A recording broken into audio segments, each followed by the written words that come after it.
Salut à tous, aujourd'hui épisode numéro 945 de l'After Zap Image. On va débuter avec le programme de la soirée en Champions League, début des huitièmes de finale retour. La Juve reçoit le FC Porto. Au match aller, le FC Porto s'était imposé 2-1 dans le même temps. Le Borussia Dortmund reçoit le FC Séville. À l'aller, Dortmund s'était imposé avec un grand Erling Haaland.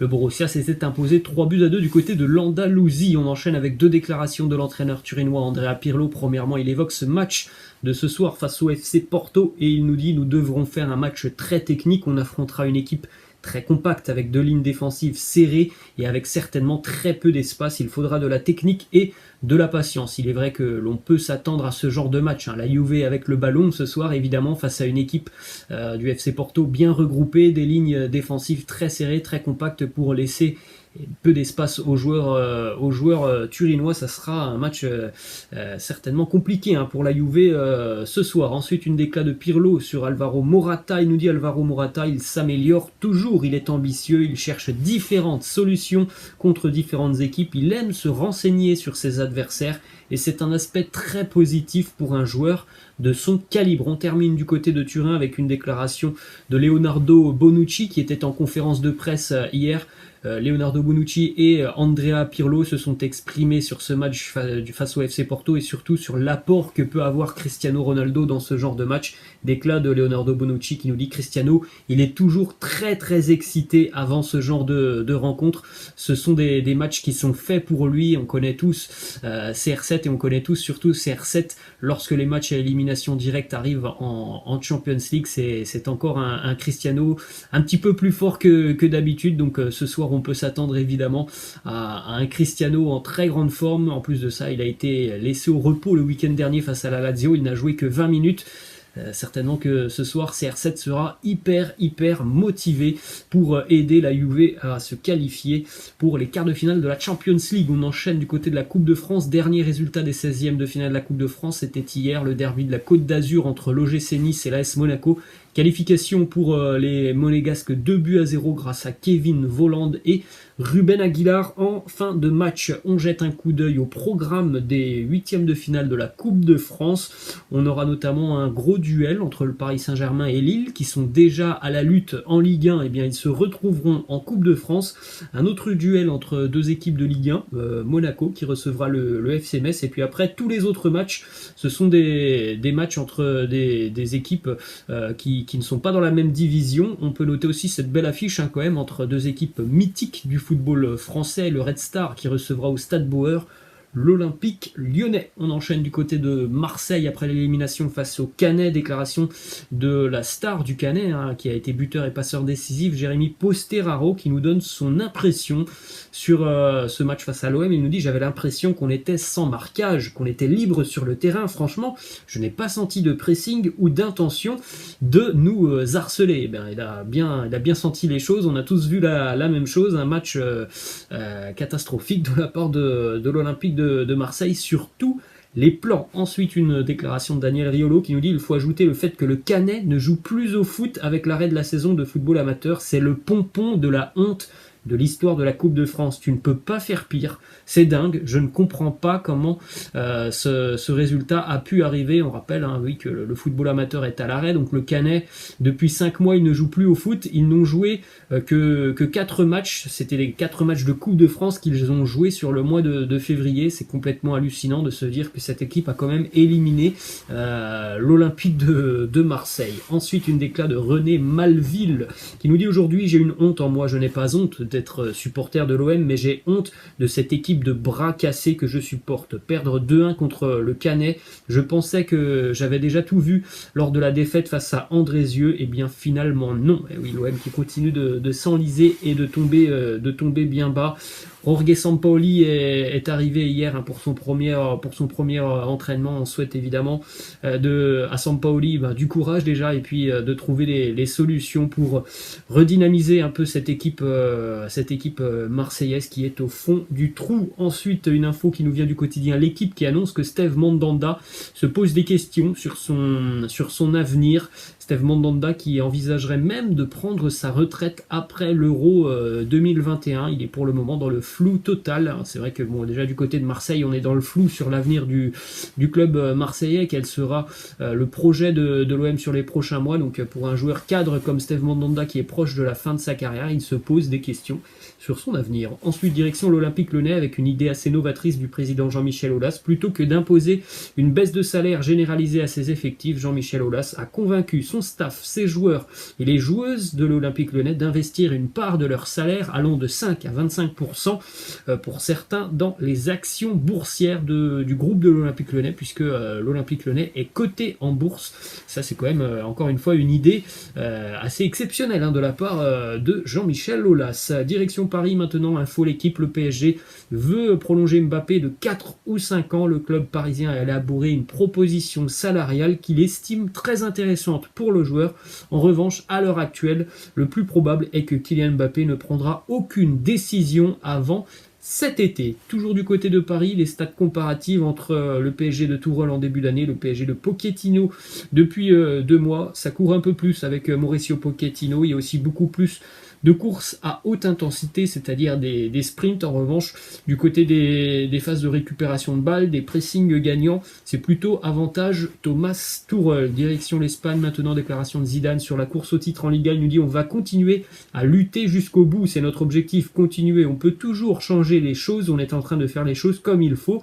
On sait aussi que l'on peut corriger certaines choses et on va le faire. Le Real aura aussi quand même l'avantage de recevoir le Barça dans 3 semaines, 1 mois, je crois. Donc c'est quand même un avantage certain pour les hommes de Zinedine Zidane. Évidemment, avant ce match face au Barça, il y aura d'autres matchs en Liga, mais il est clair que pour le moment, le Real est quand même sur une dynamique plutôt intéressante en Liga. Ensuite, on enchaîne avec une déclat de Ferland Mendy qui nous parle de Raphaël Varane, qui l'a beaucoup aidé lors de son intégration du côté du Real. Il nous dit: il a été très important dans mon intégration, je me suis inspiré de lui car ça fait longtemps qu'il est au plus haut niveau et qu'il est très bien physiquement. Je lui ai demandé des conseils et il m'en donne énormément. Toujours une info qui concerne Raphaël Varane, puisque le Real Madrid envisage toujours de prolonger Raphaël Varane. Cependant, Florentino Pérez aurait compris que si jamais Raphaël Varane ne voulait pas prolonger du côté de Madrid, la bonne idée serait de le vendre. Et du côté du Real, on estime le prix de Raphaël Varane à 70 millions d'euros.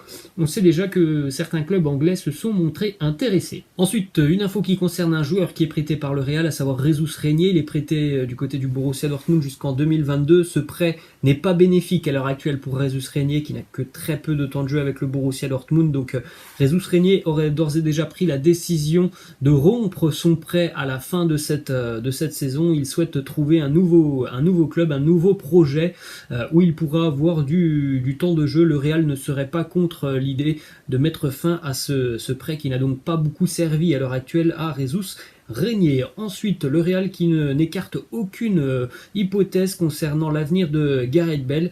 Le Real serait prêt à rapatrier le joueur du côté de Madrid. Le Real serait aussi prêt à prolonger son prêt du côté de Tottenham, ou alors le Real serait aussi prêt à vendre le joueur. Donc on suivra attentivement ce dossier dans les prochains mois. Depuis quelques semaines, on a l'impression quand même que Gareth Bale est de mieux en mieux, et c'est très bien pour lui, parce que on sait que c'est un joueur de qualité. Malheureusement, depuis quelques années, c'est un intermittent du spectacle, hein. On le voit quand même très rarement sur les terrains en grande forme. Actuellement, il a l'air d'être en très bonne forme, donc tant mieux pour lui. On enchaîne avec la une du quotidien AS qui titre: la bataille commence. L'élection de Laporta du côté de Barcelone relance la lutte Madrid-Barcelone sur le marché des transferts.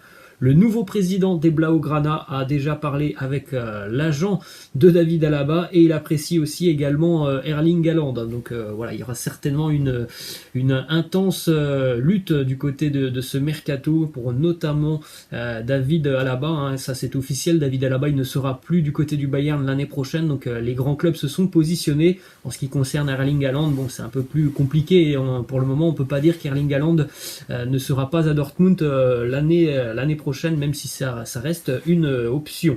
Ensuite, direction l'Angleterre, les Blues de Thomas Tuchel qui continuent leur très très bon parcours actuellement, hein, depuis l'arrivée du technicien allemand. Ça va hyper bien pour les Blues. 2-0 hier face à Everton, but de Ben Godfrey contre son camp, but de Jorginho sur penalty en seconde mi-temps. On regarde les stats de Thomas Tuchel avec les Blues depuis son arrivée. 11 matchs, 8 victoires, 3 matchs nuls, donc aucune défaite, hein, pour Thomas Tuchel qui a révolutionné un peu cette équipe des Blues. Il a redonné confiance aussi à certains joueurs. On a vu notamment un Kai Havertz assez intéressant hier, donc plutôt sympa. Les Blues aussi, hein, qui n'encaissent que très très peu de buts. C'est d'ailleurs le premier entraîneur de l'histoire de la Premier League, Thomas Tuchel, a encaissé aucun but sur ses 5 premiers matchs à domicile, donc c'est plutôt intéressant ce qu'il nous fait. Et sur ces 11 matchs joués, Thomas Tuchel a quand même battu José Mourinho, Jürgen Klopp, Carlo Ancelotti et Diego Simeone. Donc ce sont plutôt des débuts plus qu'encourageants pour les Blues de Thomas Tuchel. Direction Arsenal, une déclaration de Thierry Henry qui nous dit: si vous me demandez si un jour je voudrais coacher Arsenal, et alors je vous répondrai que oui. Si vous me demandez si un jour je voudrais être l'intendant d'Arsenal, je vous répondrai que oui. Et si vous me demandez si un jour je voudrais tondre la pelouse de l'Emirates Stadium, alors je vous répondrai que oui. C'est quelqu'un évidemment qui est resté très très lié avec le club qui lui a quasiment tout donné, qui lui a permis de devenir l'un des meilleurs attaquants au monde, hein, Thierry Henry, toujours autant amoureux des Gunners. Ensuite, une déclat de Robbie Fowler, légende de Liverpool avec un petit peu moins de 400 matchs joués avec les Reds. Il nous parle de Mohamed Salah. Il nous dit: je crois fermement que si les joueurs sont malheureux et veulent partir, alors ils devraient partir. Si Salah est contrarié qu'on ne lui ait pas donné de nouveaux contrats, alors encaissez son transfert et obtenez autant que vous pouvez pour Mo Salah. Ensuite, direction l'Allemagne, Kingsley Coman aurait refusé une prolongation de contrat de la part du Bayern Munich. Alors bon, pas d'inquiétude, hein, puisque Kingsley Coman est quand même lié au Bayern jusqu'en 2023, mais il aurait d'ores et déjà refusé une prolongation. Bon, c'est pas non plus hyper surprenant parce que la prolongation elle était quand même assez longue, ça l'emmenait je crois avec le Bayern jusqu'en 2026 ou 2027, donc ouais, il a peut-être pas envie de se projeter aussi loin sur sa carrière actuellement, mais voilà, pas d'inquiétude, il est quand même lié au club jusqu'en 2023. Direction l'Italie maintenant avec la victoire importante de l'Inter hier face à l'Atalanta, 1-0 pour les Interistes. L'unique buteur de la rencontre, c'est Milan Skriniar en seconde mi-temps. Un match résolument défensif de l'Inter hier, hein, qui n'a eu qu'un tir cadré. Il a terminé au fond, donc tant mieux pour les Interistes. L'Atalanta a quand même dominé cette rencontre, mais voilà, c'est une victoire évidemment qui fait énormément de bien à l'Inter.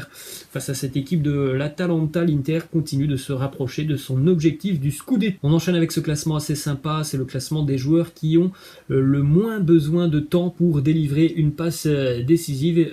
C'est Alexander Golovin qui est en tête de ce classement. Il délivre une passe décisive en moyenne toutes les 77 minutes.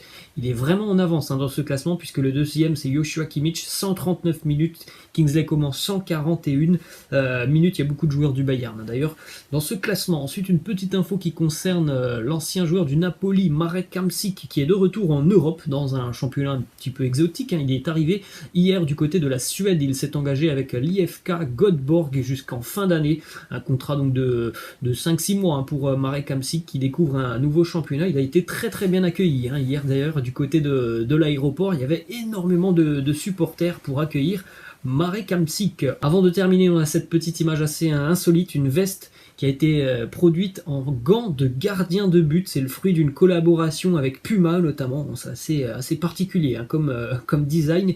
Des gants de gardien de but. Et on termine avec cette petite anecdote de Georges Best qui nous dit: une fois j'ai dit que le numéro sur le maillot de Paul Gascoigne était supérieur à son QI.